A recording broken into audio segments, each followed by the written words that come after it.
Right, we're now recording, Michaela, and you can take away for your session. Thank you very much. All right, thank you very much. Can you hear me well? Like the audio is fine? Yeah, the audio is perfect. Thank you. All right, thank you very much then. So if you're here for this session, not necessarily indeed, if you're here for this session, but most likely if you're here for this session, you read the teaser of the session. So you know that we are going to do an experiment of a cooperative work. So let's see where I should start. Hold on a second. I have to take a presentation just to show you how I envisioned this session. So let's go for sharing the screen. First of all, if you can, switch on your camera. If you want to actively participate, start switching on your camera if you can.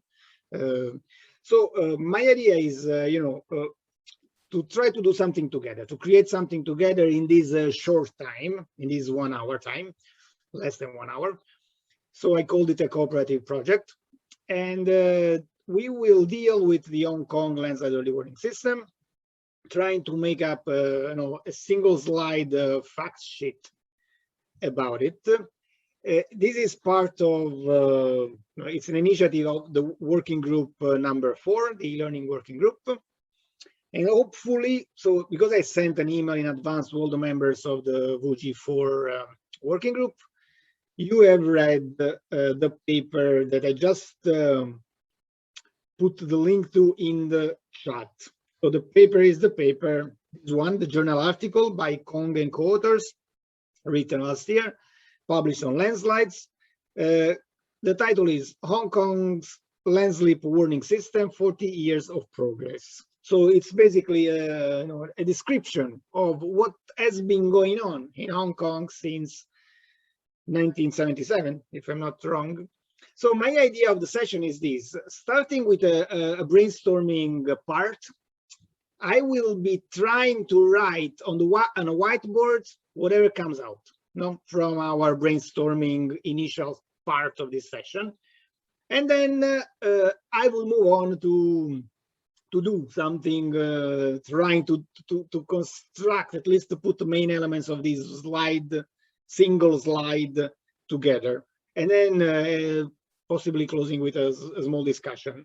I know I understood now maybe the time is relatively short, it's too short for such an exercise, but let's see what we can do. So without further ado, let's see something. Who's up? Anne is up, and she's the only one with a camera on. If somebody doesn't want to put the camera on, okay, Raymond, thank you very much for being here. We have the head of the GEO, so basically, we cannot say anything wrong because he knows everything about the system. And I put the link of the paper in the, okay, maybe I made the mistake. Sorry, I didn't put the link for everyone, but apparently, all right. I copied it and pasted it for some person only. Okay, now you should see the link to the paper. Yes, it's a link to a paper that was published on Landslides. Therefore, if you don't have access to the, if you cannot read the Landslides articles, maybe you cannot get it. But I am also going to put the file so that you can download it in case you cannot get it from there. Anyway, so can I ask, I don't know if you can talk, of course, because we need to talk here. And who's read the paper in advance in preparation for this session? I see that Anna is raising the hand. Anybody else? Because my idea, of course, was to try to do this together, but we need to have some information that is there to work with. Besides me and Anne, anybody else? And besides the fact that Raymond, of course, knows it. I think people, Michele, I think people can, in any case, if somebody wants to participate, the general idea of how to put up an information sheet that can be like participated. Absolutely, absolutely. So let's start. That's the thing. We never did it before, so let's start and let's see how it goes. So if let's go with my plan, my original plan. Then maybe we change it in course during the session. I want to share a whiteboard, and then by listening, so you can put your mic on, at least you one, and then whoever wants to talk, can talk, and then we can try. You even if you haven't read it in advance, the paper is there. Let's try to put together the elements that we think are important in order to then have those elements ready for us to then put them in the single slide sheet. So let's go like that. Condivide share screen, and I'm sharing a whiteboard where I will be trying to write something, and then I also have my paper here handy, so that if we want to look at what's written here, we can. Okay, where do we start from? Anne, do you want to start? Some elements that I think are important to highlight. I think in general, for any landslide early warning system, we always, if we have the aspect of the physicality, what does the model itself do? So like, what's the input parameters? What's the output that it generates? And then, of course, I also mentioned in that paper is the outreach, like how do you convey the information to the public? So I think those are the big two aspects that need to be mentioned. So model and information in terms of information communication. Is that what you think? Any other issue that we shall? In my opinion, it's important also, and maybe it's related to the model, how measures, what kind of observations are there? That the model was built on, you mean? Or yes, observations also, in terms of what is the monitoring strategy? Okay, yeah.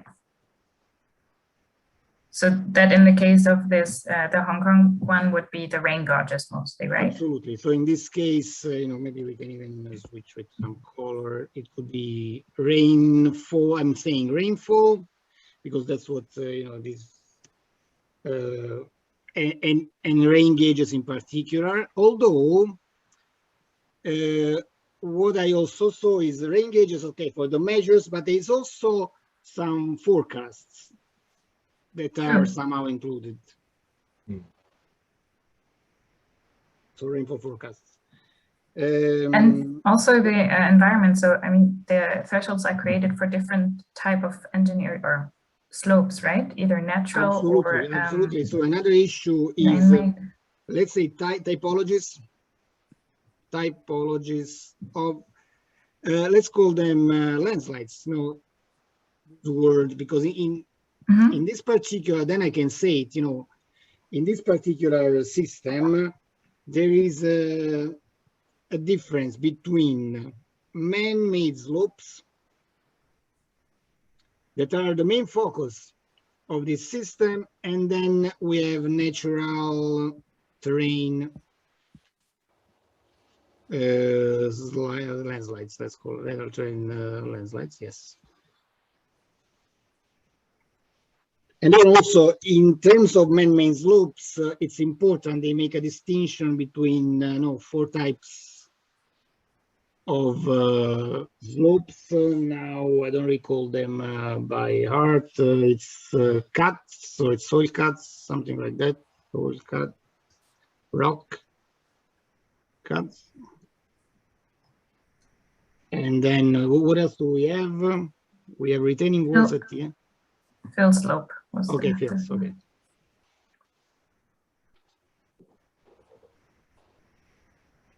Or what else? Other element. One element that actually is important. I think in this particular paper, it's written very clearly that this system has a history. So, in my opinion, the history of the system is important, more so because it's a very old system, because it tells us what changes were made where.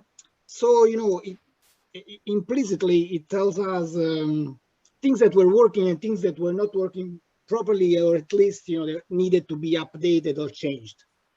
So the history also on the trustworthiness in a way, right? And that's maybe also in line with what, but also on the model, itself. That's in line with what Joanne wrote about that.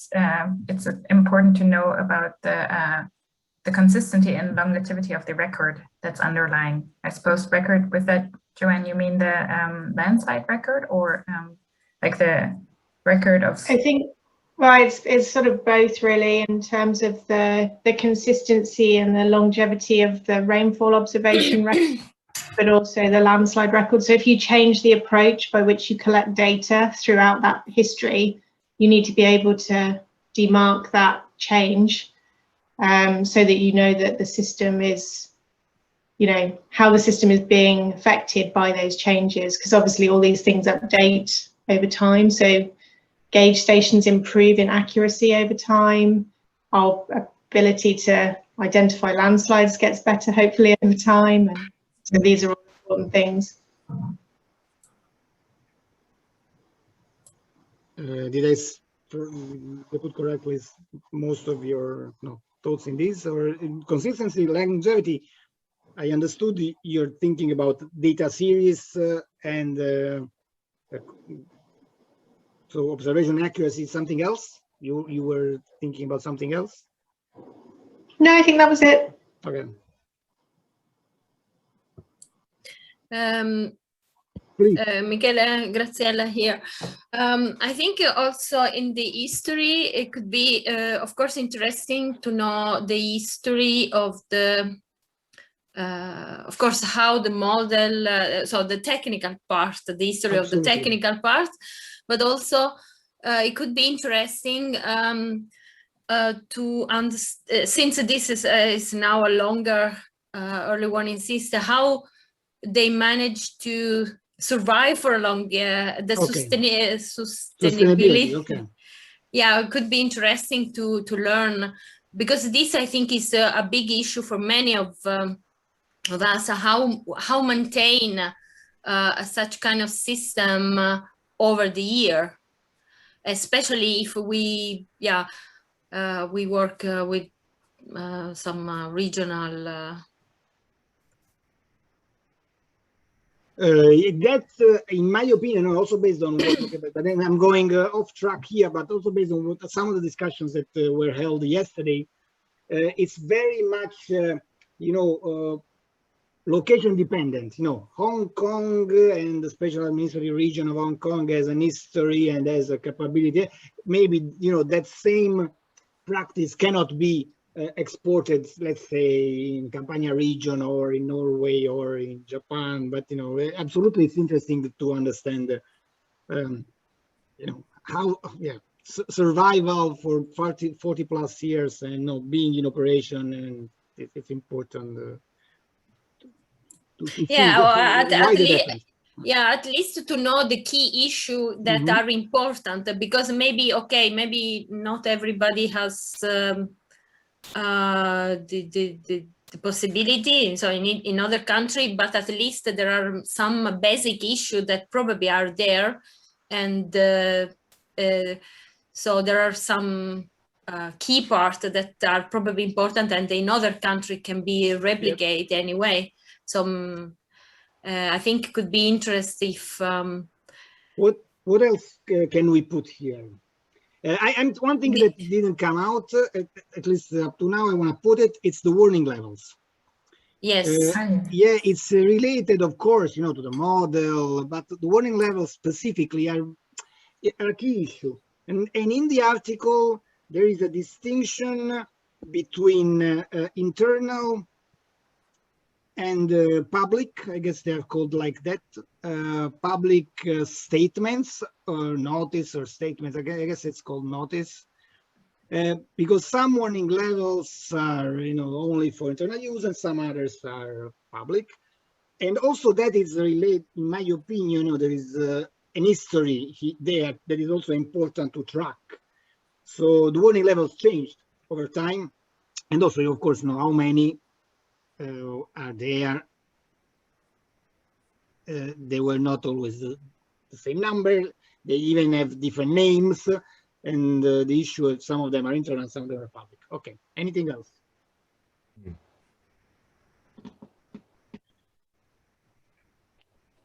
Another thing that was discussed yesterday in some of the, I think it's the validation or how Validation. the evaluation of the system. How, yeah, okay, yeah. I can say performance assessment or and then performance assessment. Let's call it also, as you said, validation. Okay. Okay, we have many keywords here. Shall we add something else? One issue that changed over time, and also it's important, is how the area is discretized. I can say, I don't know, I want to put the general name, could be warning zone, something like that. Yeah. And I would add resolution, I don't know, spatial resolution. That's true. I'm using terms that I didn't read in the paper. No, I'm making them up now as terms. Because what I read in the paper is a difference between, you know, something that were called vulnerable areas in the past. And then they became grid cells. So a subdivision of the whole territory in regular cells by a grid. Any comment on that or any other things that come to your mind? Michela, the question of spatial resolution is also important for the rainfall forecast, because over 40 for the years. What? Sorry, for the rainfall forecasts. Okay. Because over a 40-year period, you're likely to see huge improvements in your ability to resolve sort of convective scale rainfall, for example. And hopefully those improvements are then picked up into the landslide modeling system.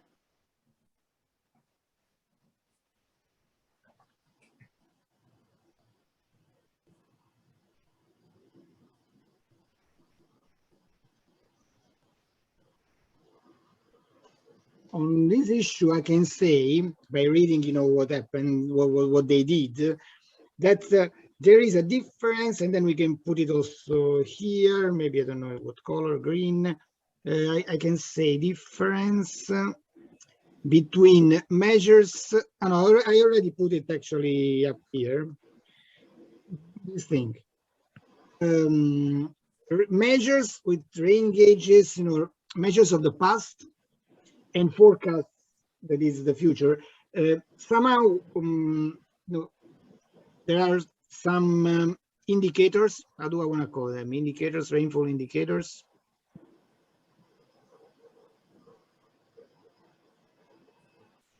That are a combination of measure plus forecast over, you know, some time. So typically, I mean, what they say is R24. It's something that is, you know, R, say, late 21 plus RF3. So measures for 21 hours and forecast for 3 hours or something like that. That changed over the years.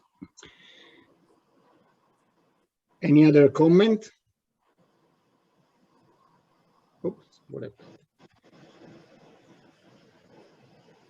I think we covered the most important.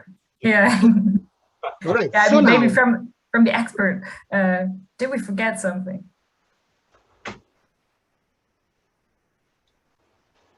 I don't see your faces actually because I'm sharing the screen. Where are you? Here. I don't know if you Raymond wants to add at this stage something, or if for the system itself, I think it's you have already got the key component or key points, but other supplementary point is public education and what action should our public to take after they receive warning. Maybe it's outside the discussion today, but they are also the key points of the whole system in order to get the so-called the sustainability of the system. I wrote response action. What other term did you use? I didn't get it. Is that what you meant? And also the public education. I we are transparent to the public. No, appropriate education. Okay, sorry. Okay, now, okay, so let's put it like here. I think it's relevant. You know, it's true that for our exercise, you know, today that was. No, but anyway, it's relevant. It's part of the system also to think about education, response action. So, no, absolutely, it's something that has to be highlighted. And in that respect, you know, again, the experience that you have had, that is decades-long experience, is very important. So that you learned by doing what's important for that. Okay, we have all the elements now. I'm not sure. I ask the audience, I ask the participants, I ask you, whether shall I move to another platform, let's say to PowerPoint, a blank single slide sheet in PowerPoint. That was my idea, and then starting typing and writing there, or shall we stay in this whiteboard, and I will move things around and write here, so that we have all of that together. No, maybe we move with a blank sheet for real, right? Is that okay? Maybe copy this into PowerPoint so we can then just switch between two slides. Yeah, we want to have a look at this again. No, we can switch also. Okay, perfect. Switch by switching. That's okay, then switch by switching. So we can do it. Okay, so if you prefer, you know, let's say, yeah, as I said at the beginning of PowerPoint. So my idea, based on what came out up to now, it's history somehow of the systems should be maybe guiding us in this case, because that will tell us a lot. Or shall we just concentrate on what's now there, and so trying to highlight the main features of the current system? How much shall we, give? How much space shall we give to what was there in the past, and how much to the current one? Or something also, how would you start? If we want, or that's from what I'm thinking a lot now, if this fact sheet is then intended to be used to inform people about the early warning system, I think current should be the main focus. Okay. And then the history maybe still there, because as you say, this builds trust. This is aha, so this has been there for a long time. People have been working on this. But I suppose that it really depends on what you want to convey with this sheet. If you want to inform about this is how we retrieve the information we give to you at this moment, then the current aspect should be the in the middle. Yeah. The beginning of my thinking about this system, when I then read the article, and then I was thinking about how to summarize everything before even coming to this session. I was thinking like you. Then I said to myself, there are important lessons there that maybe shouldn't be discarded by the single slide timesheet that is there. That's why I said to myself, maybe history is important. No, it is. I really do think it should be on there, because there is a history, and it is part of the you can trust us system in a way, right? Question is where to put it. Okay. So in the history, at least that, but then we can concentrate on the current at least. four generations of system. We are in the current. This is the fourth generation. Based on what we have here on this visual brainstorming exercise, what are the elements that we shall start writing about, and then trying to give some space also in our single slide sheet? Because maybe, we can start from allocating space to items, and then afterwards we can try to fill that space. What elements do you think?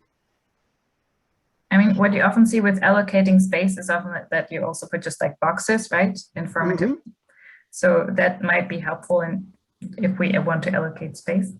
And then, for the current model, of course, then you have the aspects that we had, where we have like what is the input, and then also the spatial resolution of that, but also the output, the warnings. So I suppose like maybe 3.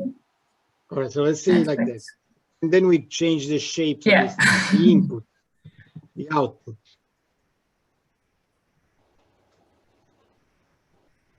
And oops.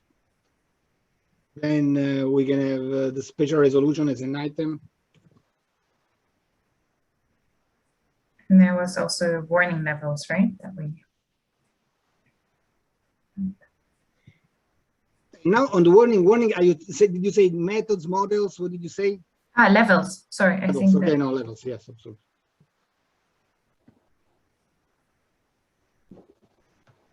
And was that warning zone? Sorry, it was not. But warning level, warning zone. Maybe that's together. We put in. It's not together indeed. It's different. Instead of spatial resolution, we can put warning zone. Yeah. For addressing the topic. Warning zone, warning levels, input, output. And then for the history, we have, of course, then like the maybe then different stages. I don't know whether they should get individual boxes or whether we focus more then on the consistency or and the performance assessment as like different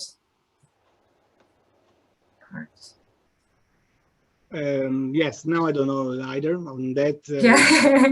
I wouldn't know how to know. Actually, maybe we can do that. This we keep it somewhere for in a second. Okay. For later, like thinking about how to summarize was monitoring. Okay. Its input, the output is the output, and so that comes there. But the typology of lens slides also is important. So as an item, and I'm not sure if. It's something that has to be inside the box, but types of lens, it's key in this particular system. So we cannot neglect, because this system, differently from many others that are there around the world, addresses mainly these man-made slopes. So you have a record of n with n as a number known of types of man-made slopes around the city, and therefore addresses that. That's important to highlight. All right, so I think in the how shall we put these in some attractive way in a sheet that comes around. Input is a big part of that. And I suppose the output is actually also an overspanning title, maybe comprising of the warning levels and the warning zone, I suppose, right? So that actually. Absolutely. Now I'm not sure why I cannot. I see a bar on top, and then I cannot see my menus. How can I take off this bar without anchoring? I did it. Okay. Now I can see it. All right, so yes, I wanted to do something like that so that at least we have something. For instance, this part somehow is important, but it's inside, and this part is inside. Yes. And the type of lens slides it's not the input. Well, anyway, see, it is somehow. Yeah, like the location in a way, right? So yeah. And also, no, in the input line, maybe we can specify the monitoring strategy. Monitoring.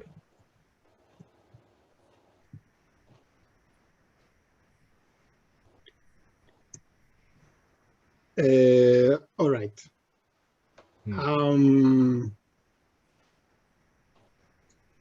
What shall we do? Let's go to the paper. No, just because the people get also, you know, I'm still sharing my screen, right? You see the paper now.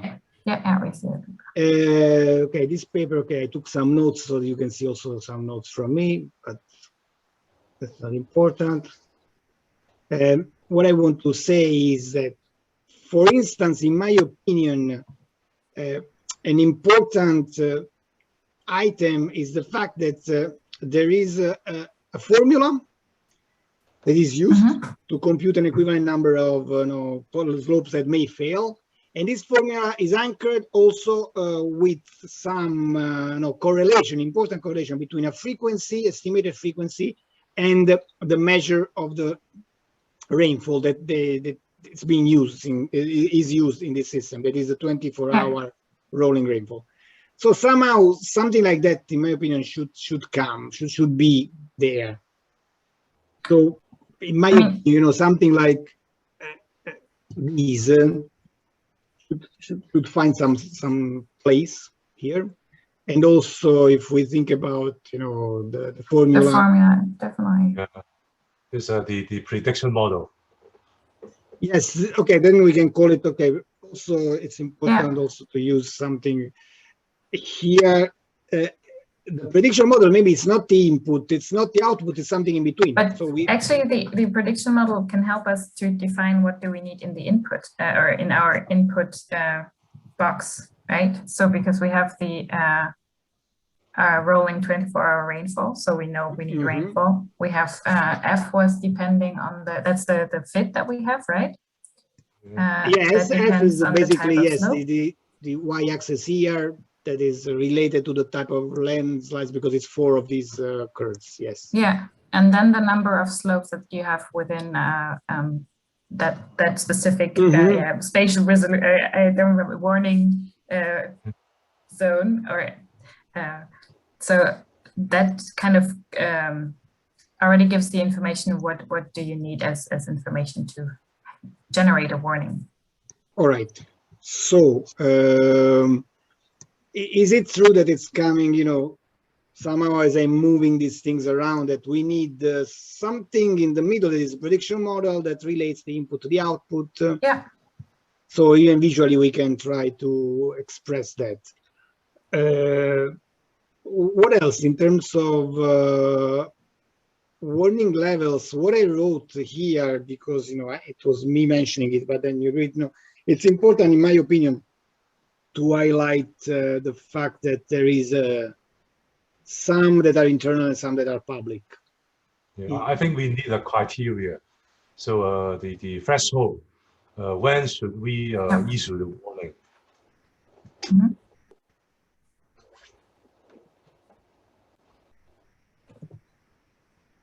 And the warning criterion is something that it's inside the model.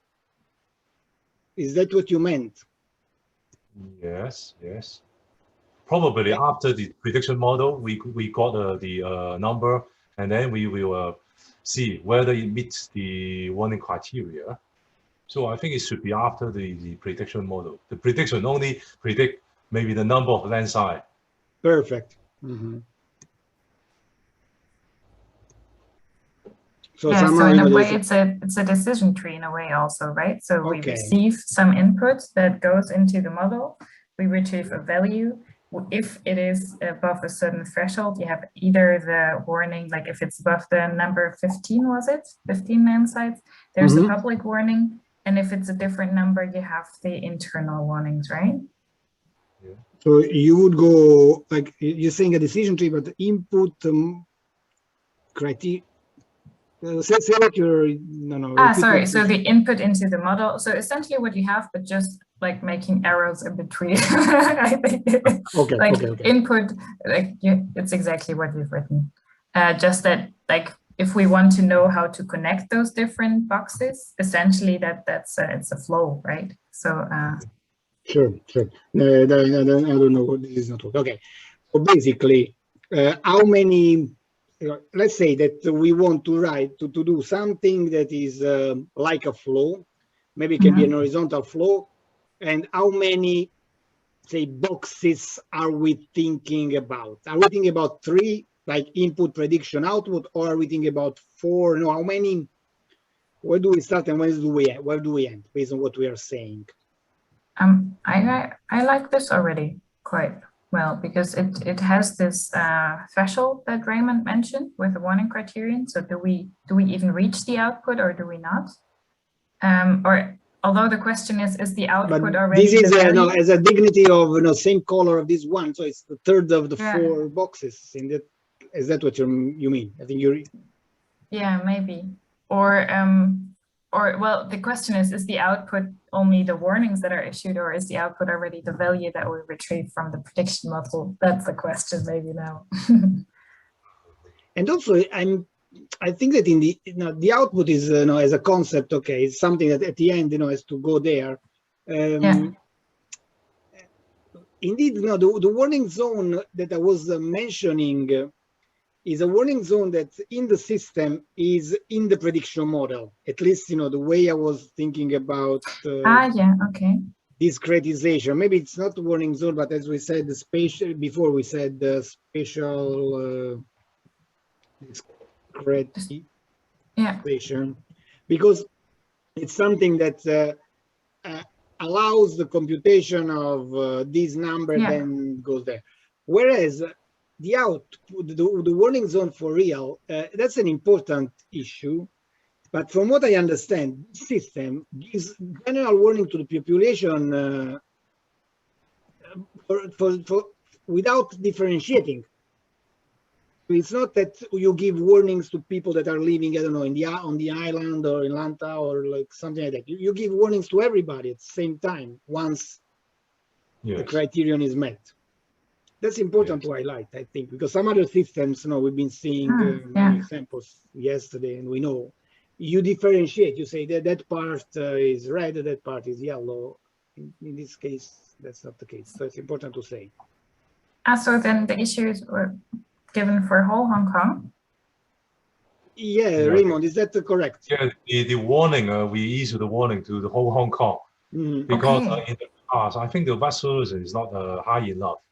Hong Kong is just a small place, and the rainfall is vary a lot, both temporal and spatial. So that's why we finally decide to issue a warning for whole Hong Kong. Otherwise, it will confuse the public. But that's very important, because I totally, I know that, I understood that, and I totally agree with that. Yesterday somebody was saying, if you give information, you have to know what people can do with that information, that people are requested to act upon the information. If you're not confident that in a specific area, the level of risk is different from another specific area, it's better not to give it. So it's much better to give the information to everybody, and everybody's has a clear direction for action. Because I'm assuming that also, maybe as you were mentioning before, education in your idea is something that stays. Where does it stay in this scheme? It's not an output. It's something wide-ranging. Yes. I don't think education is a part of the system, but it's a supplement the system. We have to educate people. So how they should react when they receive a landslide warning. For example, if someone live in a flat area without any slope, then they can ignore the warning. Yeah. So if we say that here in the output, somehow, I don't know if it's an output of the model, but also maybe after this chain, after the output, there is the action of all stakeholders, all involved. If we say that, after the output, there is an action, it's something that you agree, all agree, we can put an extra box here. Yeah. And then in that respect, education is related to, there is some relationship between these, and that it's outside, but the actions also are based on what you do, and you tell people in advance, not only what you tell at the moment that you are telling them.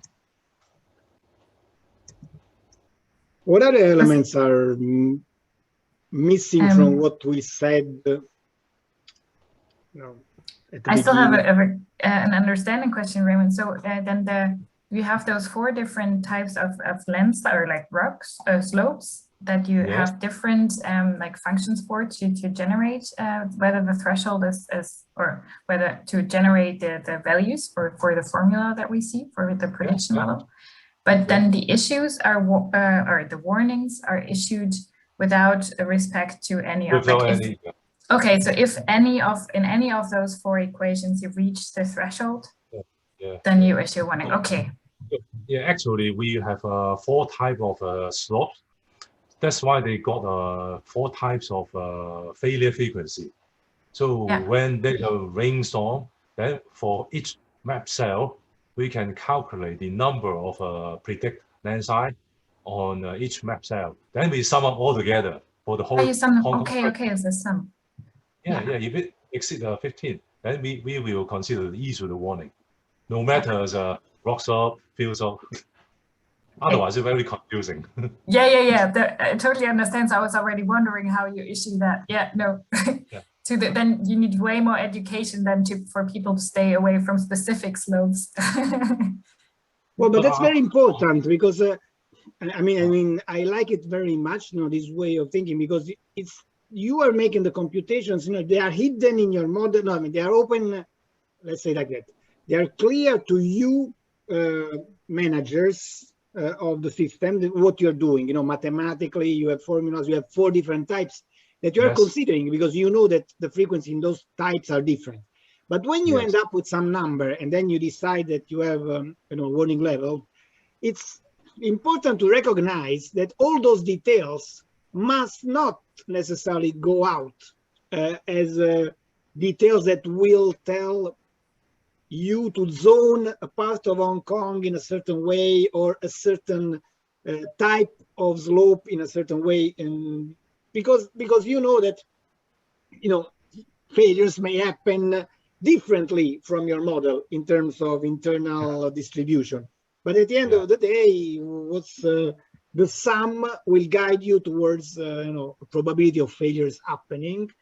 Therefore, the idea of not generating confusion by giving one single level of public notice, so you have only one public notice, not more than one, not different colors, and also one single widespread general warning, and not by area, not even by type of slopes, is a winning one, in my opinion, because it's clear, basic, but that's what you can do, I guess.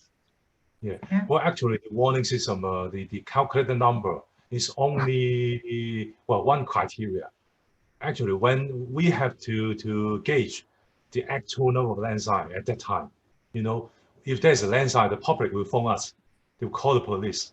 So we know actually what happened outside. Then we have 2 pieces of information. One is the predicted number of lens size, one is the actual number of lens size. Then as a decision maker, we will decide whether we should issue the lens warning. Once we decide to issue the lens warning, the public know how they should do, because through the education, normally we will tell them some tips. Maybe keep away from the slope, keep away from the traffic route. That's a number of slope with a history of lens size. They know how to do. So I think the whole system is like that. Not only the magic number, the threshold. Thank you for that. Are you saying then that this? I'm also interpreting this correctly, that the recorded lens slides, so the lens slides that occur during the event, are part of your decision once somehow they enter in the decision somehow before you get the output. Well, I can tell you some experience. So I remember there's a case that we have through the model, we have the calculated number of lens size more than 15. Okay. in theory, we should issue warning. But we have an emergency center, but we receive no call. Okay. Then we have to gauge whether we should, issue warning or we should wait and also see the forecast, the rainfall forecast. So it is not a rocket science, exact science. We need some judgment in the system itself. That's also, I think, really important to note down. Yeah, exactly, that there is the instant of the expert in this specific model, in this landslip early warning system or warning system, because I think that's not always the case, right? Yeah, indeed, it's not always the case, and it must be there. It's a protocol anyway, you know, that you decide based on that. Plus, you know, as you said, the calls, the emergency calls, that there is anyway, you know, a way of measuring what happens on the site and not only what you have on the model. Thank you for that. Well,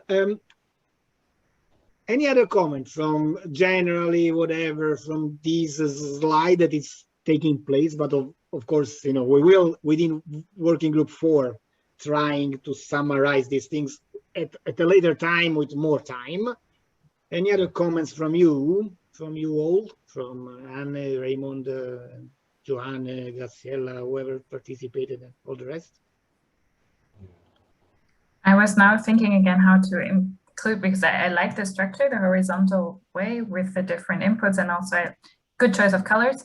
And I was wondering now how we would, if like in the next step we include the history, whether that would then maybe be like an underneath, that it is also for the same steps and that you see exactly what was different in like the older system for say the prediction model, how that was at a different time step, that you have kind of this same thing repeated, but a bit smaller for another generation. I put it like this in terms of something to think about. No, I don't know. In order for me, you know, it's something that we have to think about how to actually put it.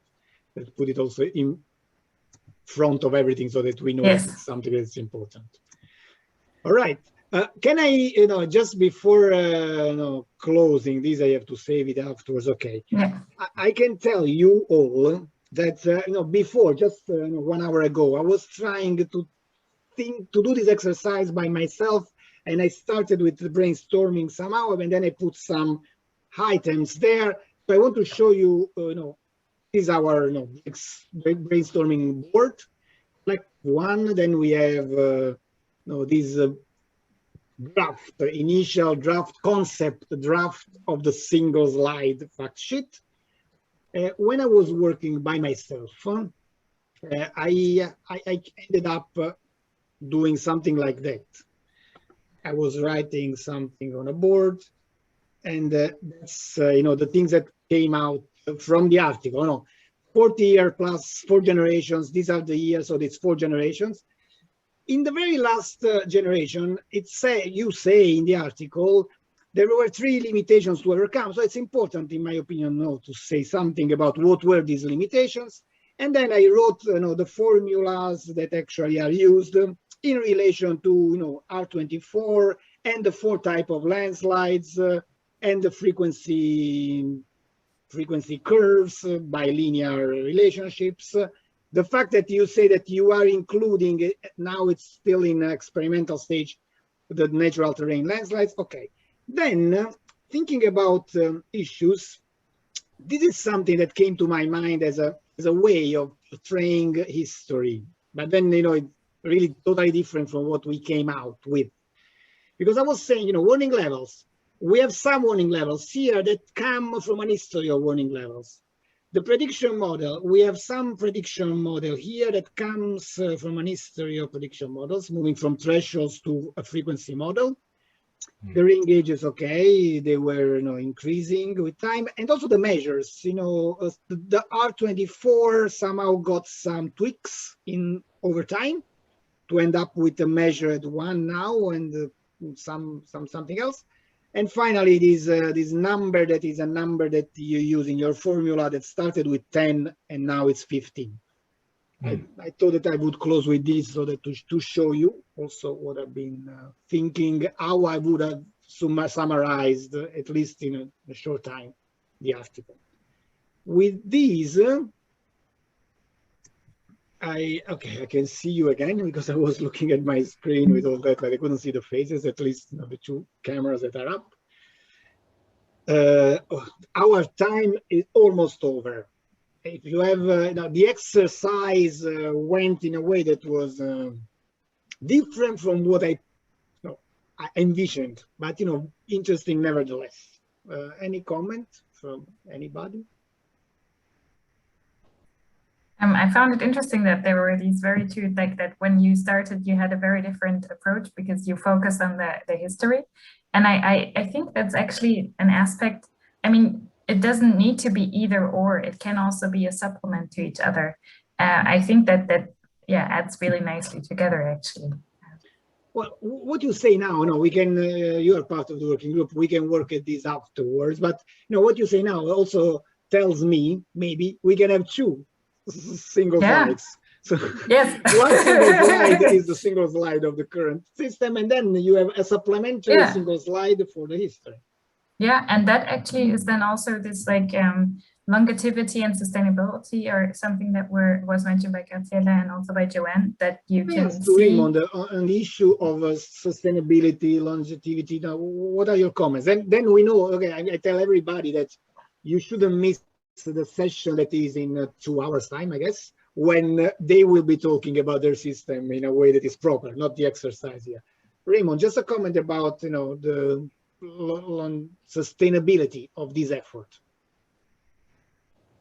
Well, I think we cannot replicate the system to other places, but very depends on a particular region. But one thing for a sustainable warning system, as I mentioned before, I think we should, very important, the proper education is very important, and tell them the importance of this warning and what they should do once the warning is issued. I think it's very important.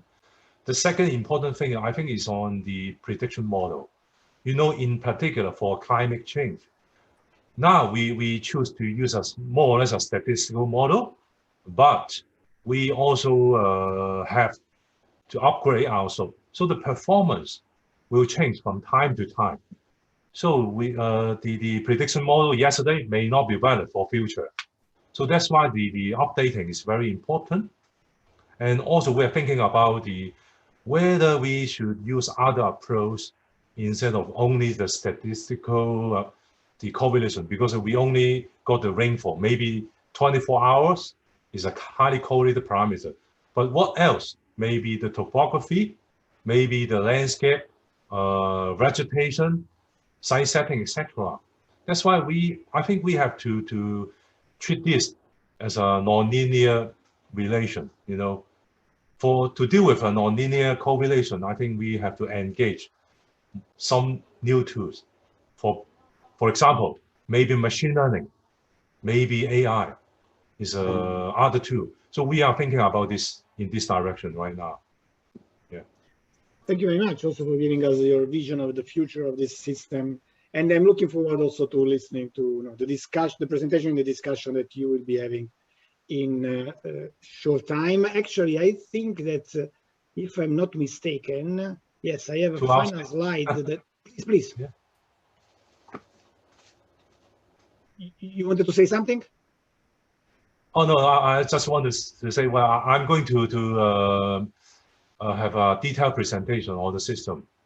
Well, in this forum, maybe 2 hours later. Yeah, exactly. So that's if you can see my slide now, we finished with our session, and don't miss the next sessions. And among them, see at 11 is Central European time. It's going to be also, Raymond is going to be there talking about it, about this system. Thank you very much. Thank you all for the interesting session. And now we have a little break, and I'll see you later. Bye. Bye. Thank you very much, Michaela. That was a really interesting session to listen to. Yeah, we'll just put the holding slide up now for everyone to have a little comfort break, and we'll be back in 5 minutes time. Thank you. Thank you.